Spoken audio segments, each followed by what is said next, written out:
Meu nome é Priscila. Vamos continuar a leitura de Mateus. Estamos em Mateus 8. A cura de um leproso. Quando ele desceu do monte, grandes multidões o seguiram. No caso, é Jesus. Jesus desceu do monte.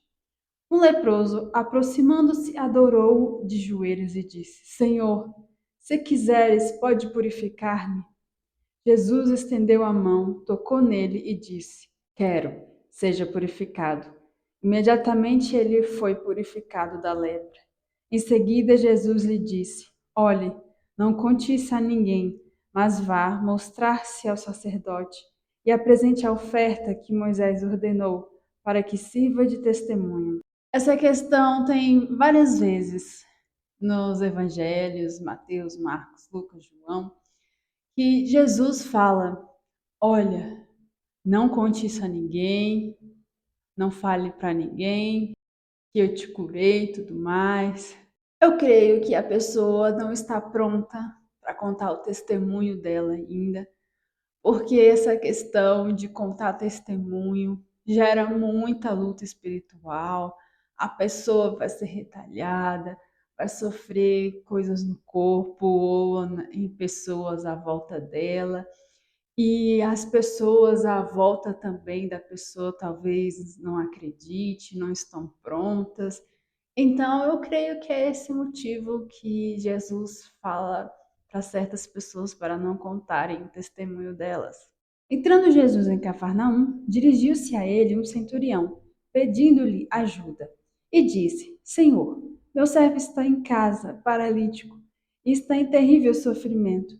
Jesus lhe disse: Eu irei curá-lo. Respondeu o centurião: Senhor, não mereço recebê-lo debaixo do meu teto, mas dize apenas uma palavra, o meu servo será curado. Pois eu também sou homem sujeito a autoridades, e com soldados sob meu comando. Digo a um vá, e ele vai, e a outro venha, e ele venha. Digo ao meu servo faça isso, e ele faz. Ao ouvir isso, Jesus admirou-se e disse aos que o seguiram: Digo a vocês a verdade, não encontrei em Israel ninguém com tanta fé. Nossa, essa história é muito legal, porque o centurião era um cargo do romanos. Naquela época lá, os romanos, aqueles de saiote vermelho, né, e tudo mais. Então, tinha autoridade, tinha soldados do comando dele. Quão humilde ele era para falar: Não, Jesus, eu não sou digno que entre na minha casa. E meio que ele disse assim: Eu tenho soldados ao meu comando que eu falo para eles irem em tal lugar, eles vão.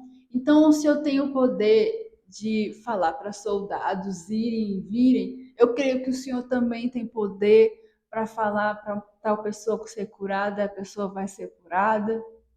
E é uma cura à distância, uma cura que a pessoa nem precisa ir no lugar, só pelo poder da palavra. E Jesus ficou muito admirado com isso. Muitas pessoas em Israel não tinham aquela fé, essa fé de que pode ser curado à distância. Entrando Jesus na casa de Pedro, viu a sogra deste de cama, com febre. Tomando-a pela mão, a febre a deixou, e ela se levantou e começou a servi-los. Ao anoitecer, foram trazidos a ele muitos endemoniados. Ele expulsou os espíritos com uma palavra e curou todos os doentes. Assim se cumpriu o que fora dito pelo profeta Isaías. Ele tomou sobre si nossas enfermidades e sobre si levou nossas doenças. Quando Jesus viu a multidão ao seu redor, deu ordem para que atravessassem para o outro lado do mar. Então um mestre da lei aproximou-se e disse: Mestre, eu te seguirei por onde quer que fores. Jesus respondeu: As raposas têm suas tocas e as aves do céu têm seus ninhos, mas o filho do homem não tem onde repousar a cabeça. Aos discípulos ele disse: Senhor, deixe-me ir primeiro sepultar meu pai. Mas Jesus lhe disse: Siga-me e deixe que os mortos sepultem os próprios mortos. Entrando ele no barco, seus discípulos o seguiram. De repente, uma violenta tempestade abateu-se sobre o mar, de forma que as ondas inundaram o barco. Jesus, porém, dormia. Os discípulos foram acordá-lo, clamando: Senhor, Senhor, salva-nos, vamos morrer. Ele perguntou: Por que vocês estão com tanto medo, homens de pequena fé? Então ele se levantou, repreendeu os ventos e o mar, fez-se completa bonança. Os homens ficaram perplexos e perguntaram: Quem é este até o mar e o vento lhe obedecem?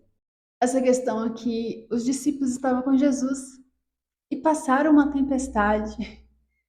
Então, nós podemos passar por tempestade, por dificuldades, sim, mas Jesus está no barco. E Jesus, nossa, quantas experiências eu tive de tá difícil, tá complicado, mas eu tenho uma visão de Jesus sorrindo para mim. E depois Deus me revela: eu tô sorrindo, tá tudo bem, tá tudo sob meu comando, não precisa se preocupar. Eu já vi Deus sorrindo para mim na lua. Eu já tive experiências de Deus usar criancinhas sorrindo para mim e Ele lembrar que tá cuidando de mim, que tá tudo bem. E aqui na leitura, Jesus estava numa tempestade no barco e Jesus dormindo tranquilo, porque Jesus sabe que Deus estava com ele, que não importa nada, ele não ia ser atingido pela tempestade. E os discípulos aqui, com medo, apavorados, acordaram Jesus: Jesus, Jesus, a gente vai morrer, o Senhor não vai fazer nada. Como que a gente fica em relação à tempestade, né? Quando está passando por coisas difíceis na nossa vida. A gente sente o sentimento de medo, o desespero e vai pedir explicação para Deus, vai reclamar ou vai sentir o medo, falar: Deus, me ajuda com esse medo, Deus me ajuda a superar isso, Deus me dá estratégia, Senhor. Me ajuda a não agir no desespero. Eu estou aqui com medo, mas não me ajuda a o medo, o desespero não me tomar, não me influenciar. Nós temos que pedir ajuda para Deus, para Ele nos ajudar com medo, com desespero, para a gente confiar nele. Quando ele chegou ao outro lado, as regiões dos Gadarenos foram ao seu encontro, dois endemoniados que vinham ao seu pulcro. Eles eram tão violentos que ninguém podia passar por aquele caminho. Então eles gritaram: Que queres conosco, filho de Deus? Vieste aqui para nos atormentar antes do devido tempo? A certa distância deles estavam passando uma grande manada de porcos. Os demônios imploraram a Jesus: Se nos expulsa, manda-nos entrar naquelas manadas de porcos. Ele lhe disse: Vão. E eles saíram e entraram nos porcos, e toda a manada atirou-se precipício abaixo, em direção do mar, e morreu afogado. Nossa, é muito interessante o quanto que os anjos caídos, eles temem Jesus, eles temem Deus. Eles falaram aqui: Jesus, você veio nos atormentar antes do tempo. Se você nos expulsar, nos mande nos porcos. Olha o quão é o temor dos anjos caídos por Jesus. Então, Jesus é muito poderoso. Jesus, ele tem autoridade sobre tudo. Os que cuidaram dos porcos fugiram, foram às cidades e contaram tudo, inclusive o que aconteceu aos endemoniados.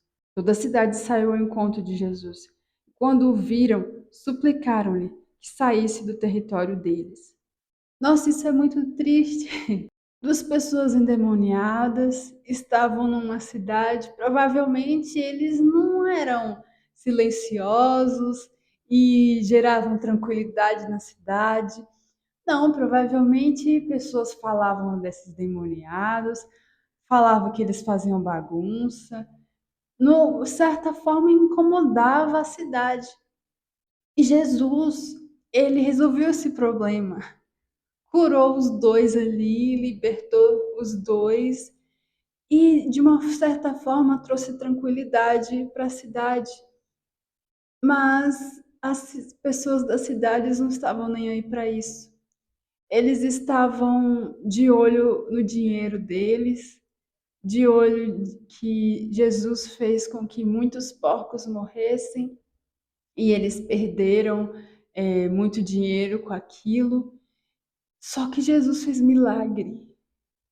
Eles podiam olhar para a questão, nossa, Jesus, ele curou aqueles dois, mas eu perdi muito dinheiro, mas Jesus pode mudar minha situação, né?